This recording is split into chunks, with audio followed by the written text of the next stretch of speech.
weltare ɓiɓɓe fulɓe andu diine maɗa fedde heblo sukaɓe afrique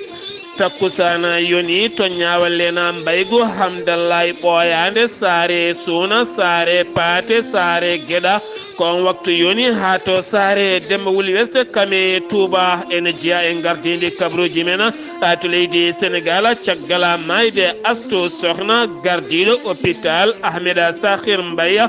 mo louga riwama e golle muɗuma to leydi mauritanie joguiɗo konngol laamu ngu hanki holliti ɓe tini bombo jando kono yanani e nder leydi mauritanie waɗi mayɓe e gañiɓe kono tuma iwi koto banggue leydi maroc to leydi mali yidde wonande laamu leydi allemagne ko taƴodiral hakkude laamu leydi mali kam e russie e wiide jagorɗo leydi allemagne baɗɗo jillu muɗum e nder leydi mali kabruji men manawin ha to guine conakry côte d'ivoire ghana kame cameroun centre kame cameroun ha to rd congo égypte afrique du sud kame niger ha to nigéria kabruji men jolam jaɓerima en jaade musidɗo men moussa djibi gadio musidɓe tedduɓe woto goɗɗe joni jañoɗena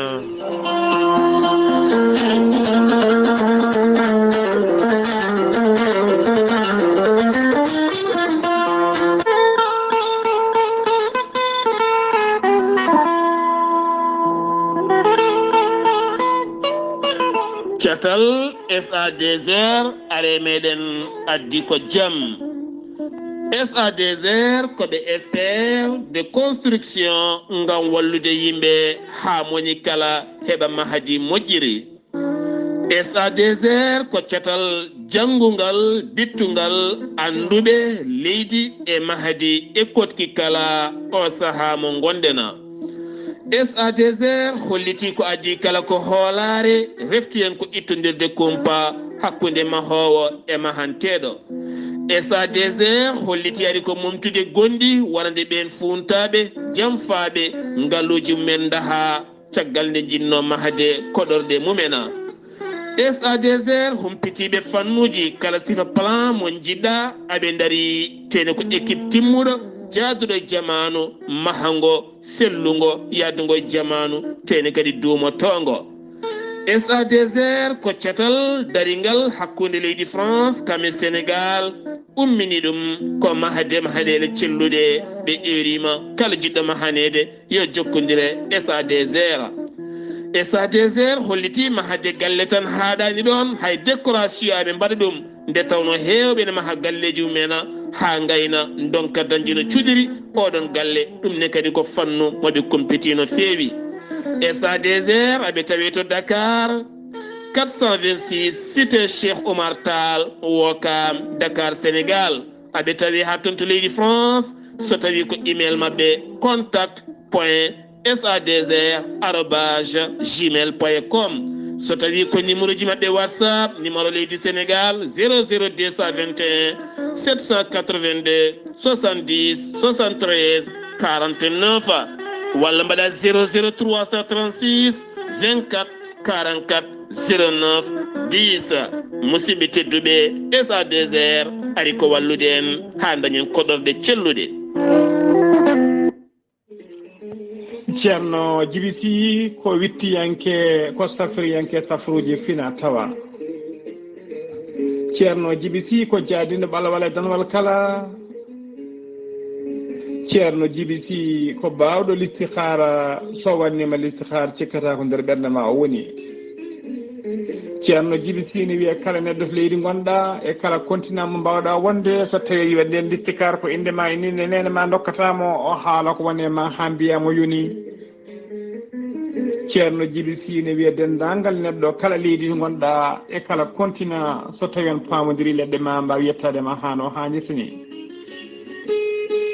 ceerno Djiby Sy ne jogui leɗɗe e fannuji ɗiɗi hen fannu goto so tawi a ƴetti leɗɗe makko fodde 14 rafin yaltayma ha laaɓa fannu goɗɗo sa ƴettiɗe en leɗɗe fodde rafiji 9 ene jaltayma ha laaɓa ceerno Djiby Sy ne safra rafiji kewɗi ɗi jiide hakkilol ko wayno rafiji rewɓe kista fibrome dogam sitta rewɓe ronkoɓe sowaje rewɓe dororaɓe e rewɓe saftoraɓe dewle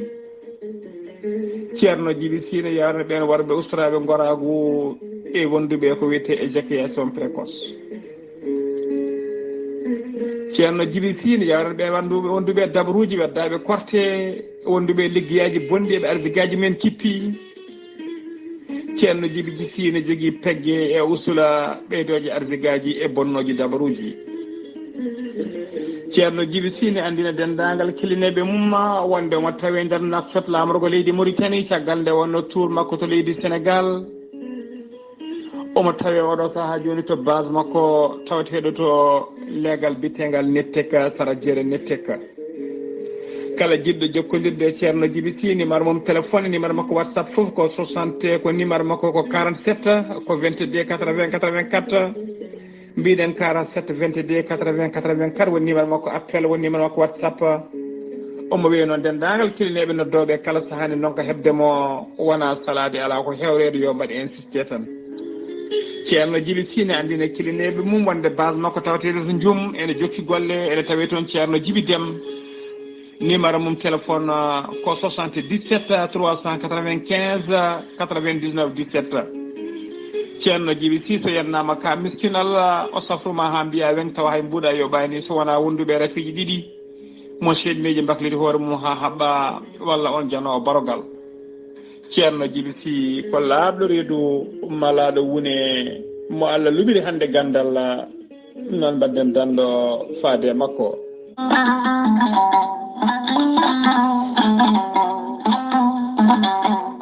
musidɓe tedduɓe funnangue hirnangue rewoye worgo sahale ɓaleri jam koye are meɗen jam garɗo e men woni gorel teya ko haako moƴƴo iwru ko en to koridinoro ari ko wallude e safrude ha moni kala yiito hen hoore muɗuma. gorel teya ko haako moƴƴo ko ala rewam a wulnan ndiyam ma ha wula guitta hen ko jamirɗa mbaɗa hen aɗa yara aɗa yiito hen hoore maɗa. jogiiɗo caɗele ɗaɗi mo ƴiƴam dogata e ɗaɗi mum jokkodire gorel teya jogiiɗo caɗele cardiaque kononne kadi tension mo nangata taare caɗele gorago e fannuji goɗɗi kala ɓandu jaaɗoru fode jokkodire e gorel teya. gorel teya sa yiɗi hebde hen ko laaɓi sa yeehi to site mabɓe internet a waɗi www.gorelteya.com ma jangan hoorema ko gorel teya safrata kala. sa yiɗi jokkodirde tonggode gorel teya so tawi koto Italie gonɗa jokkodirta koye ceerno Abouli plus 39 339 85 66 739. so tawi koto Espagne gonɗa jokkodirta koye Boy Touré plus 34 643 29 22 96. so tawi koto Ersia Centrafrique gonɗa ko Ibrahima Diallo 00236 82 33 80 55. so tawi koto États-Unis de Amérique gonɗa Abousso Kawral Fouta business plus 1 34 77 01 56 77. so tawi koto leydi France gonɗa Haruna Gaydo on numéro noon kala ɗo gonɗa e leyɗele he sa jokkodire on numéro ma heɓen kadi ko ɓuuri labde mbatta ko 06 50 99 64 43 walla mbaɗa 00336 50 99 64 43 mbadden danɗo faade gorel teya. kettode kaburuji mon e demgal pulaar Afrique, Asie,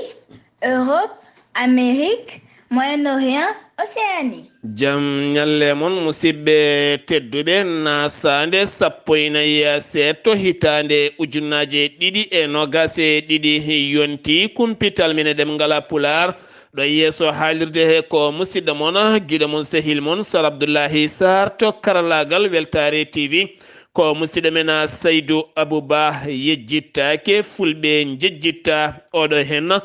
gendiyanke jambaro jalala jaydiyanke coftuɗo cusnoɗo dariɗo mo darnde mum famɗano woni alhaji tijjani an mo ganduɗa rutino e jomum ko 17 hitande ujunnaje ɗiɗi e goo hande ne woni 17 hitande ujunnaje ɗiɗi nogas e ɗiɗi hande waɗimo duuɓi ɗiɗi walla mbiyen duuɓi nogas e goo jafoɗon ko rutti e joomi ko jayde weltare tv weltare ɓiɓɓe fulɓe ene nelda duwaw dendagal fulɓe kala dendagal julɓe kala dendagal ɓesgu makko kala nde jomiraɗo ɓeydata yurmede mum e makko kanko e gendiyankoɓe o yeridirno e darɗe kala allahumma amina ya rabbal alamina kabruji men e ɗemgal pulara gattaten koye mayde Astu Sokhna Kane mo ganduɗa ko debbo cowinoɗo jaranoɗo e lebbi jeenaya caggal nde ari to hôpital mo Louga ko wiyete yebare jeeyi sababu tugganma 9h subaka ha fenma 5h subaka en wonde musalla ne ɗirto ne ɗarto ha wasi en fittande mum kam e ɓiɗɗo mum kala jeeyi sababu noon Sénégal kala holliti en metti mum mawɗo leydi Sénégal hanki batu jagorɗe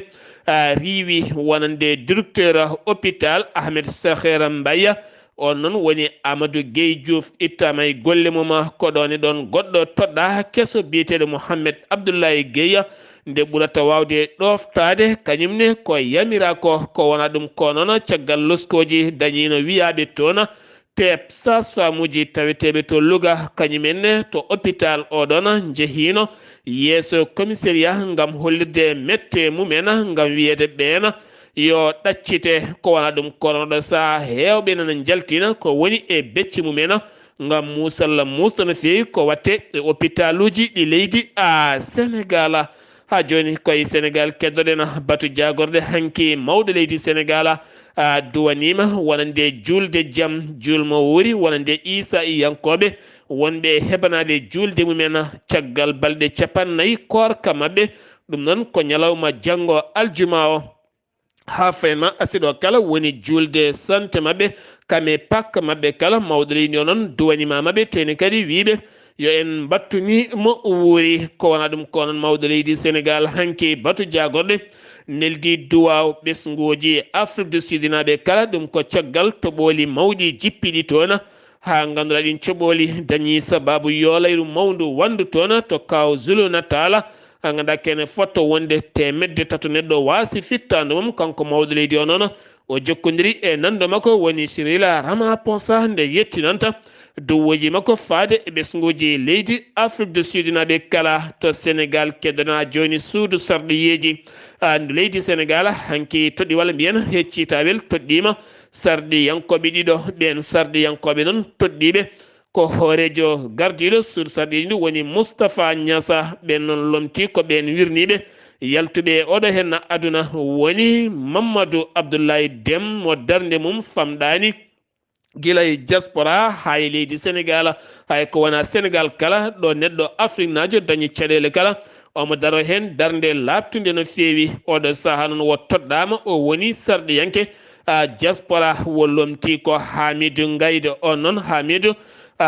Gadiaga on jaltuɗo aduna taw ko sarɗiyanke diaspora hen nelde duwaw nde jomiraɗo ɓeydata yurmede mum e makko Mandiaye Ba kañumne lomtiɗum ko nenne mari ɗum ne kadi ko hanki heccata wela ɗen gueɗe kala mbaɗi ɗe mbiyaɓe tan yooɓe jogoro jaam ɓen yaltuɓe aduna ɓe yo jomiraɗo yurmoɓe yafoɓe nannaɓe aljanna garten ko fati banggue imam professeur Cheikh Oumar Diagne mo ganduɗa koko waɗa place mandat de dépôt ɗum noon ko gila tan jeeɗiɗi lewru avril taw kadi addannoma ngol ɗon kayitol ko APR najo biyeteɗo Djibril War ɗum ko caggal nde taati ɗemgal makko haalde konnguɗi ɗi godani ko fate banggue neɗɗo sene haala yo andu ko haali jeeyi sababu noon wiya teɓe ɗe gandi o jeeya koye cetal daringal haɓade ko fate banggue debati gorkati e nder leydi Sénégal ko wona ɗum ko hanki Aliou Tina gonnoɗo radio oɗo saaha puɗɗuɗo Africa Jom yamiri holliti yiddemo ko yo on accite ko ɓuuri yawde ko wona ɗum ko neɗɗo so ɗemgal mum tatima jeeyata sababu ni ha kene fota dumbede yeten ko ton to Touba nyalawma hecceng wala men de henna balde e nder nduɗo henna lewru korka finoɓe to legal ndambatu oɗo sa kumtiraki jam ɗum ko hakkunde hare hakkunde lembela kam e jeewo ɗum non ko caggala nde ɓe jangti woni F Mbaye kam e S Diouf kamɓe ɗiɗo kala koɓe nawliraɓe ɗum noon caggal nde lembelo holliti wonande jeewo yaɓɓiri paɗe mum e leeso mum ɗum ko caggal nde jeewo yinno wertoyde leeso mum oya banggue kañumne joƴƴina toon kumtari muɗuma kanko lembo onon wo holliti woto yaɓɓitira paɗe ma e leesam nonne kadi wo yaɓɓiti on noon addoyi laaɓi tarimo laaɓeje kene wona 17 laaɓi ne tarimo ala hen kanon naɗɗi ko ceekande on noon wattidi kañumne sokkade makko gatimo haare musde goto kala ha wattidi hôpital oɗo sara ɓe tawe e juuɗe dadiɓe waɗede garde à vue to Sénégal keddana joni parquet de Florence mo Italie udditi losko yañgo no fewi ko fate banggue police ji jaggunoɓe modu notottoɗo inde Pape Demba Wagne jarowo duuɓi 25 taw kadi ganduɗa ko Jula Balabela kirɓanoɗo e bolol yahannoɓe boli men ko ɓen pilmi vidéo mo 2 minutes omo luuka omo wulla e ɗemgal wolof omo waya caggal noon Sénégal holliti hen metti mum no fewi parquet o noon holliti udditi hen losko yañgo no fewi gam ƴewde ɗen gueɗe holno jaruno ha joni koye Sénégal keddotoɗen nokku biyeteɗo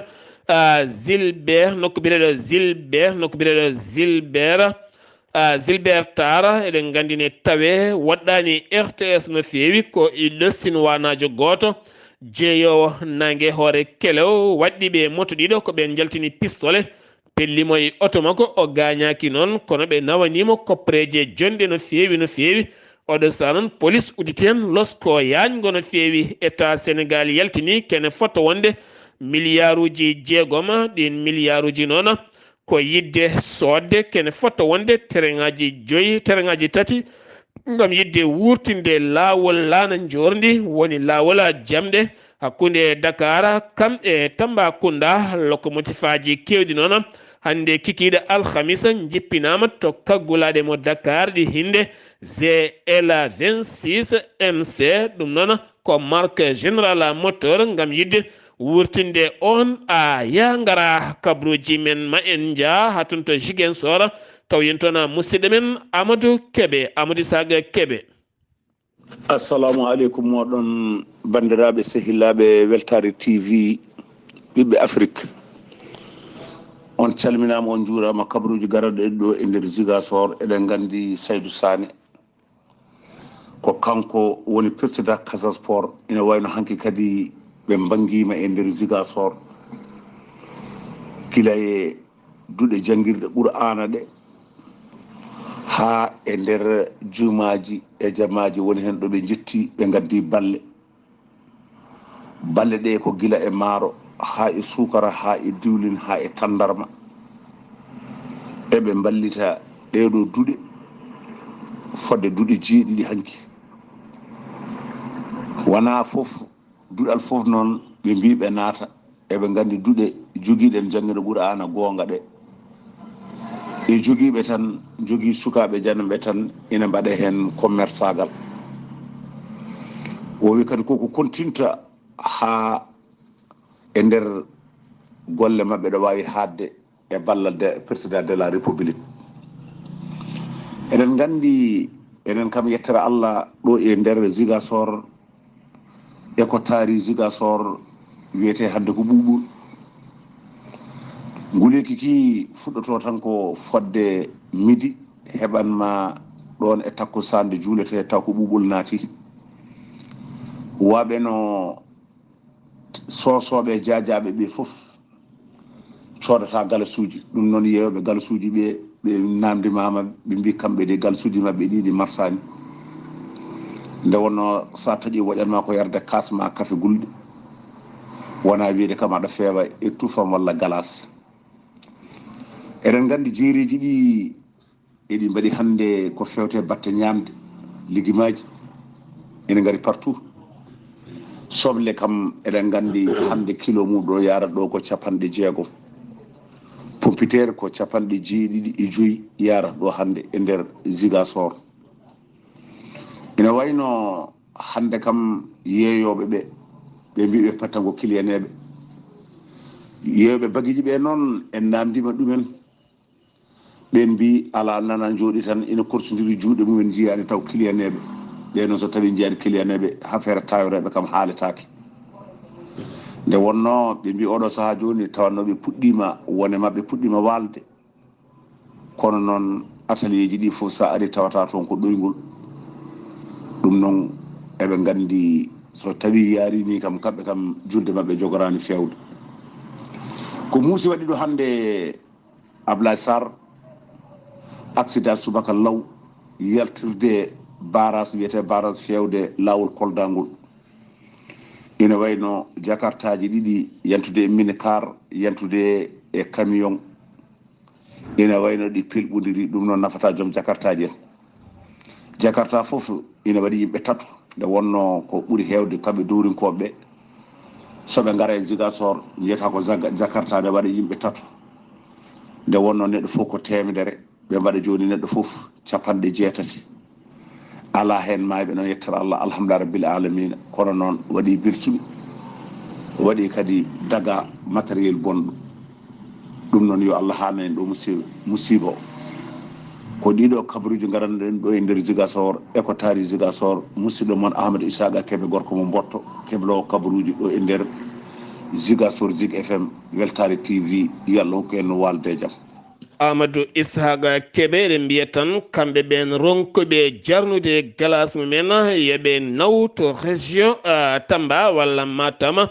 walla hatto Kédougou kala eɗen ponno yaade ha toon to région de Matam dulmaji demɓe jaɓɓoɗen banimen debbo sohna Zeynabou Bori Mangane ko fate banggueɗo sa caɗele guura guilay liɗɗi yiide mbarude wona hunde wemde ma en garto hen ñalawma janggo so jomiraɗo haaji Ziguinchor waɗɗani Gambi Adama Baro caggal discours makko mo wanno caggal polgo ngo dañi to sur sarɗeji ndu leydi Gambi o toɗɗima hanki jogorɗo ardade suudu sarɗiyeji ndu leydi Gambi on noon woni fa Bakary Tombang Diatta oɗo sa toɗɗa kam woni président suudu sarɗiyeji ndu leydi Gambi sen giwi to Gambi paɗen koto Mauritanie catal africaine bitengal Afrique contrôle Afrique contrôle Afrique contrôle ɓe dokkiri balle jonɗe no fewi faade laamu leydi Mauritanie kene fotto wonde nogase jeenayi ujunere testal ngal PCR jaɓɓi ɗum noon ko cukko jaago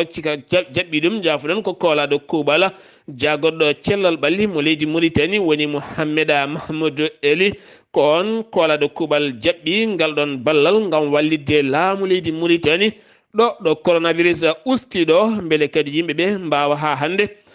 toppitade teste mumen nde tawno teste ko hunde moƴƴude no fewi nde tawno neɗɗo kala ene foti testude hoore men kala saha ƴeewa cellal ɓandum ɗo tolni gila ñoodo binani koolaɗo kuuɓala jagorɗo awo mo leydi Mauritanie holliti ɓe dokkiri liɗɗi kewɗi no fewi teni kadi ɓe darni nokkuji kene fota wonde 497 taw gaɗa ko point dokkirgol toon to Dakhla ha fayma Nouadhibou kame nder leydi ndi dokkirgol liɗɗi o holliti kanko on Bintu Makkos o holliti e nder état mo Dakhla ɓe dokkiri toon kene fota wonde 15 tonnes taw ko liɗɗi hen 11 koto Nouadhibou tan keddiɗi noon ko toon to Dakhla ko wona ɗum ko kadi ha toon to Basse ɓe dokkiri toon kene fotto wonde tonnuji 10 taw ko liɗɗi ɗum noon maɓe mba noon ha korka maya ngam wallidde yimɓeɓe ko fati e mbarude mumena batu jagorɗe hanki hoorejo leydi Mauritanie toɗɗima 13 taw kadi ganduɗa ɓen 13 toɗɗaɓe kala gonata ko secrétaire généraux ji taw ganduɗa ko hoolaɓe kuuɓala e jagorɗe 13 ngam ɓurde wawde ngarɗinde ɗen golle ɓen yurnittoɓe golle jagorɗe kame golle société ji leydi ndi kala waɗoɓe audit ko fate banggue oɗon fannu jayde alahbar ɓe kolliti batu jagorɗe hanki mawɗo leydi Mauritanie holliti ma moƴƴin gurdam maɓɓe maɓe dokke auto ji ɗi ganduɗa ma newnu ya gara maɓɓe kam e ɗannule maɓɓe kala ngam moƴƴitinde ngurdam beele kadi golle maɓɓe ɓura a ngarɗude no feewi jogiiɗo konngol gouvernement mo leydi Mauritanie woni Mohameda Ma Eldin holliti tinama bombo yande taw kadi wonani ni e nder leydi Mauritanie ñande ale jawtuɗɗo henno kono kadi oɗon bombo yoɓima pittali waɗi kadi ganɓe hen ɗum nan ko to banggue bir am agrena taw kadi ganduɗa iwri ko to banggue leydi Maroc kono noon o holliti ɓurata wawde yaññade oɗon communiqué ko jagorɗo Mauritanie toppitiɗo gueɗe caggal leydi Mauritanie jayde alahbar ɓe kolliti wonande enseignant ji jangguinoɓe to wuuro Nouadhibou hanki kañumenne mbaɗi seppo mumen yeeso bâtiment wilaya mo Nouadhibou gam hollirde caɗele soɓe keeɓi jobdi mabɓe ala kala ko nafata ɓe haydara yiddeɓe ko ɓeydanede jobdi mabɓe e moƴƴitinede gurdam mabɓe ha ɓuura yuɓɓude Somelec ko catal tambingala ko fate banggue kuura leydi ndi ɓe kolliti yafuya ɓe ɗaɓɓi ɗum fate ɓesguji noksannaɓe ɗum noon ko caggala kuppiraji baɗɗi ñalawma hanke o yoga e leeɗe ɓe kolliti ko entreprise goto privé wonno e gollade fannu kuura jeeyi sababu haɓe bonni kuura ha waɗi kuppiri kewɗe no fewi caggal nde porte plainte bannoɗo ngal baɗalo wiyama teb kono kadi aɓe jertino yimɓeɓe kala mo ene golla ko fate kuura taw ko gollorgal muɗum yo tintin Somelec walla nodda hettuɓe oɗona fanno batu jagorde hanki sitin tinama sanga batu jagorde on sitin noon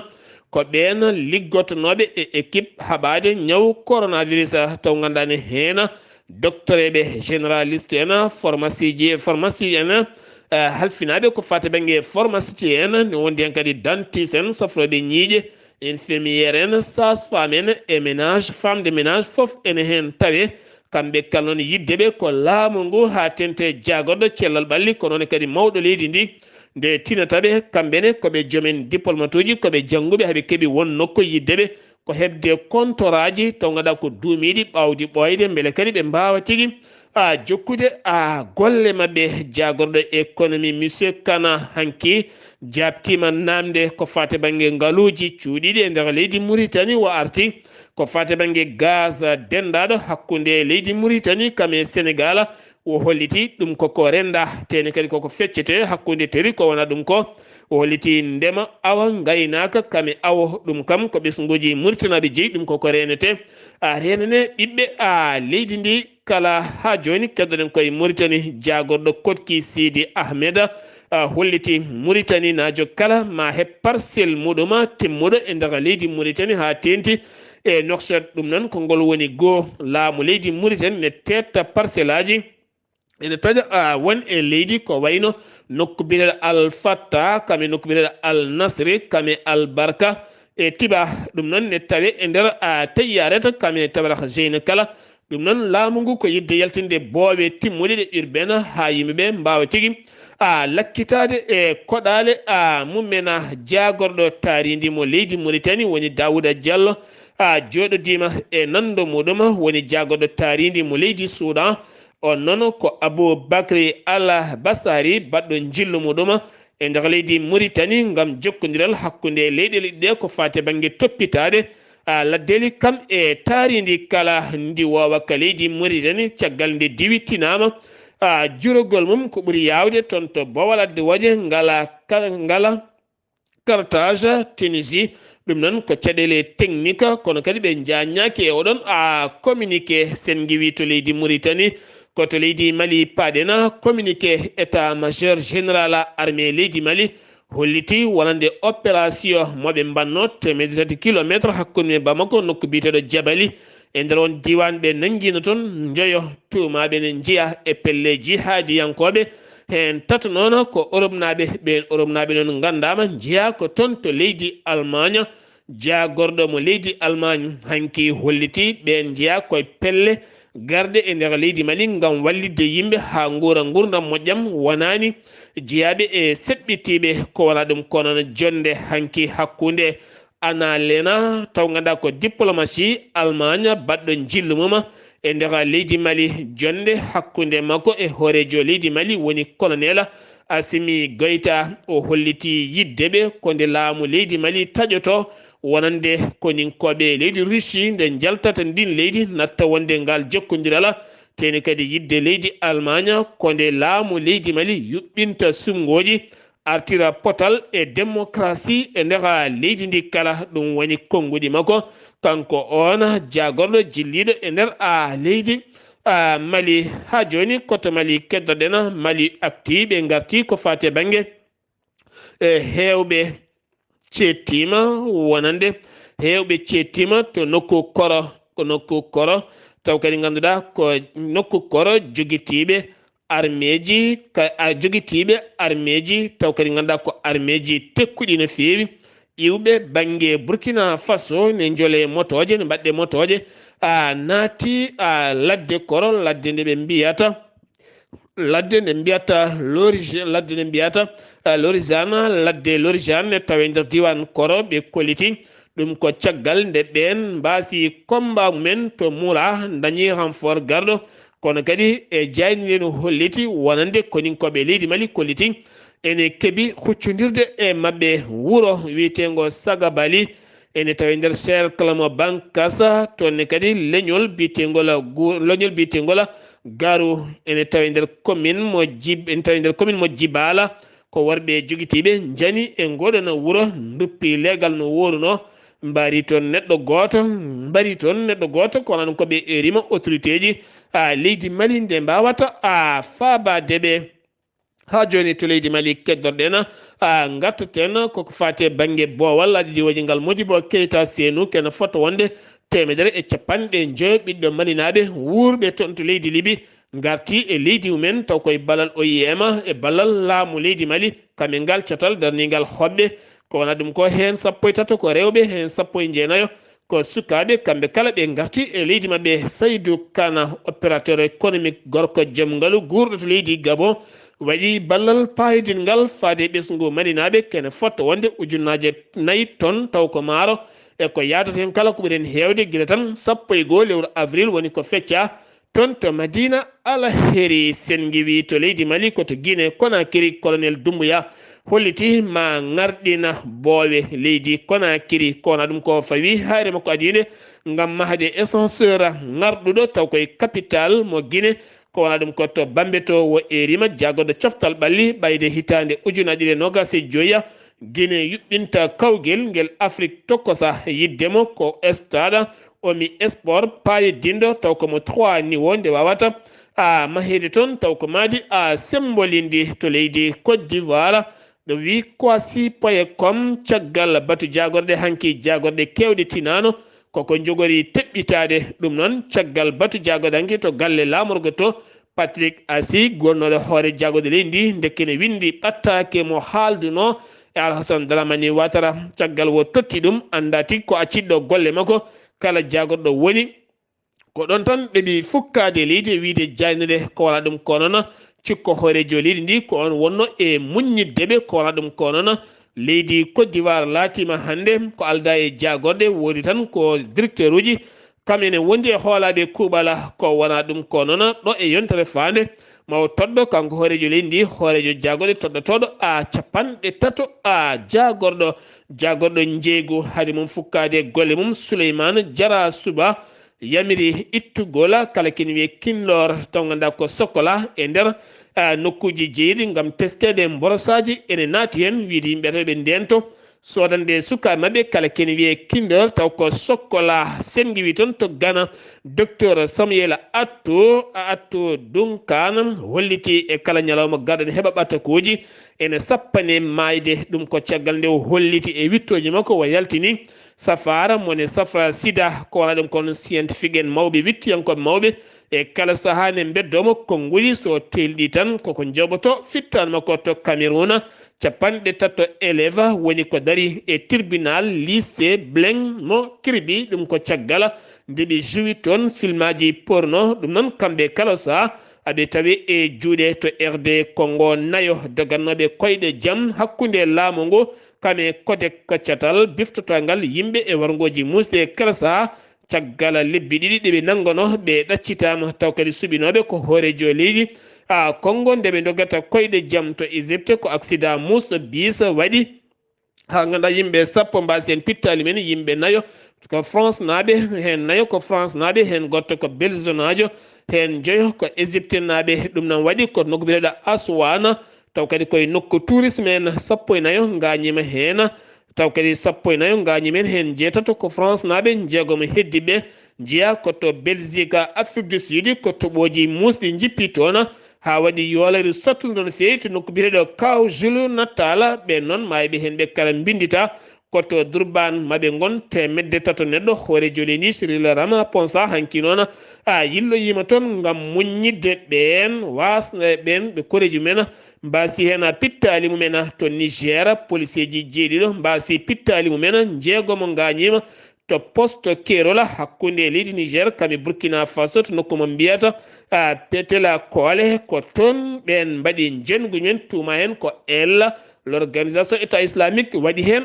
janguji mumen to Nigéria wonande ko laana yuwi toon e nder état mo Sokoto ko ganduɗa kene foto wonde nogas e jeegomo neɗɗo wonnoɓe kan laana mbasi pittali mumen taw kadi ganduɗa hen nogas e ngoo hen nogas e goo ko debbo hen jeeyo ko sukkaɓe ɓen goni wasɓe hen pittali men kabruji men joolam jaɓeri ma en jaade Moussa Djibi Gadio. Sar Abdoulaye Sar sikiyala ina jeeya ko ɓuuri tengtude ñawore Salam Salam woni on goto guurɗo e ɓen wannoɓe janguji e hitande ujunnaje 215 toon to Paris lamorgo gendi wala fendo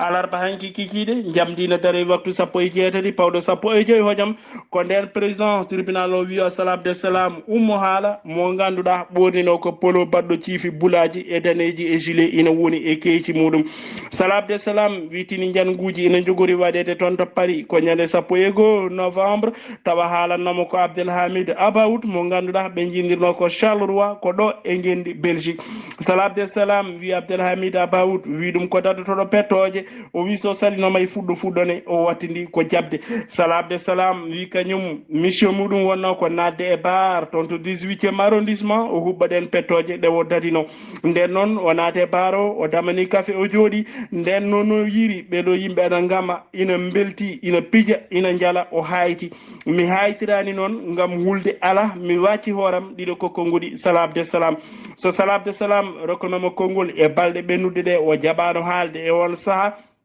ngam wiide o hettatake saabu ɗum ko moni foof nandaramo ngam humpitade no way ko siftinde bandiraɓe meɗen hettiyankoɓe ɗin janguji ɗi waɗan boniyankoɓe initortoɓe état islamique mbanno toon to dawla France ñande 13 novembre hitande ujunnaji 215 temedere e capantato bani adama hawrino hen e ladial temedde nayo e 13 gañi so tawi ko Salam Salam jaggano ko ñande 13 mboy hitande ujunnaji 216 to Molombe ko legal ɗo e Bruxelles uddata kabruji meɗen ko coftal ɓalli ɗon ɗo Paul Pogba wiyete ko jeeho Paris Saint-Germain walla boom Juventus de Turin Manchester United ina paari lelnude kopporeje ko yewiti ɓeydude jobdi makko gam haddemo yaade temedde nayyi e capanɗe jeetati ujunere e kopporeje euro ko tolni e temedde tati e 15 million e kopporeje CFA tawa ko jobdi makko tan kala yontere noon mbiɗen ɗum koɓe mbiyata primaji ala hen so ɗum yanti hen jobdi Paul Pogba ma yaha temedde jeegom ujunere e kopporeje euro ɓatima temedde nayyi million e kopporeje CFA tawa noon ko kala yontere mbiɗen